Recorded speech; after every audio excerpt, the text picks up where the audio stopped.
জুলাই শহীদদের স্মৃতিতে দোয়া ও মিলাদ মাহফিল অনুষ্ঠানে উপস্থিত আছেন আমাদের সবার প্রিয় পরিচিত মুখ ঢাকা জেলা স্বেচ্ছাসেবক দলের সদস্য সচিব আসাদুজ্জামান মোহন ভাই। উপস্থিত আছেন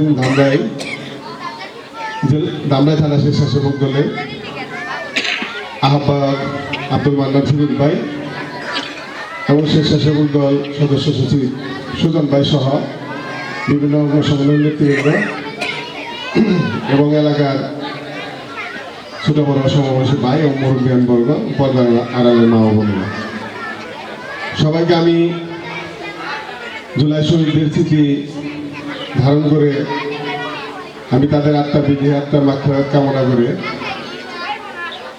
তাদের প্রতি যারা শহীদ হয়েছেন তাদের প্রতি আপনারা দোয়া করবেন, আর যারা অসুস্থ আছেন অঙ্গুত্ব বরণ করেছেন তাদের জন্য সবাই দোয়া করবেন যারা দ্রুত সুস্থ হয়ে ওঠেন। আপনারা জানেন বিগত 24 সালের 5 আগস্ট যিনি 17 বছর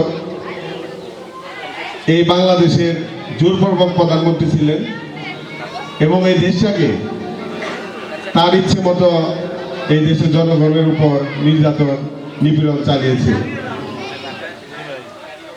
তার দল বাদে এমন কোনো দল নাই, এমন কোনো ব্যক্তি নাই যে হামলা মামলার শিকার না হয়েছে।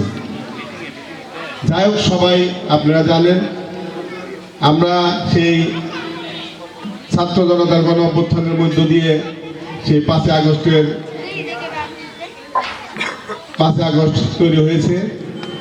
সেই আগস্টকে ধারণ করে আমরা আগামীতে আমাদের নেতা বর্তমান প্রধানমন্ত্রী তারেক রহমানের হাতকে শক্তিশালী করে এবং তাকে সহযোগিতা করে আমরা ইনশাআল্লাহ আগামী দিনে একটি সুন্দর বাংলাদেশ গড়তে সক্ষম হব, এই দোয়া রাখি। আরেকটা কথা বলবো, সেটা আজকে যে আয়োজনের উদ্যোক্তা আপনাদের ছেলে আপনাদের সন্তান মোফাজ্জল হোসেন টিপু। আপনারা জানেন সে বিগত সরকারের সময়ে অনেক হামলা মামলার শিকার হয়েছে এবং নির্যাতনের শিকার হয়েছে। শেষমেশ সে এই দেশ ছেড়ে বাইরে যেতে বাধ্য হয়েছে এবং সে সময় মতো আপনাদের কাছে আবার ফিরে এসেছে শুধু আপনাদের সেবা এবং সহযোগিতা করার জন্য।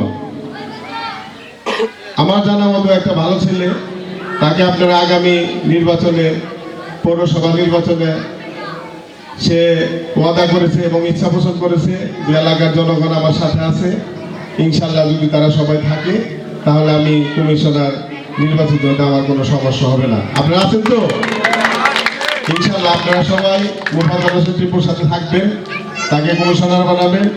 সে ছোট মানুষ, তাকে অনেক সহযোগিতা না করলে সে কিছু করতে পারবে না, এর জন্য আপনাদের সহযোগিতা দরকার। আমি আমার অভিজ্ঞতা একটু বলি, 1 মিনিট। আমি ধামরাই সদর ইউনিয়ন বিএনপির সভাপতি, আমি ওই ইউনিয়নের 2 বারের মেম্বার, আমি এখনো বর্তমান মেম্বার। আমি যখন মেম্বার হই তখন আমার সার্টিফিকেটের বয়স 25 বছর 3 মাস। আমাকে অনেকে বলেছিল যে ছোট্ট ছেলে কিভাবে মেম্বার হয়, কিভাবে মেম্বারে দাঁড়াতে সাহস করে। তো অনেক মুরব্বীরা বলছিল যে ওদের ছোট বয়সে সাহসটা করছে, ওর সাথে আমরা আছি। তা আমাকে আমার প্রতিদ্বন্দ্বী সবাই যে ভোট পাইছে, আমি একা সেই ভোট পাই আমি নির্বাচিত হয়েছিলাম।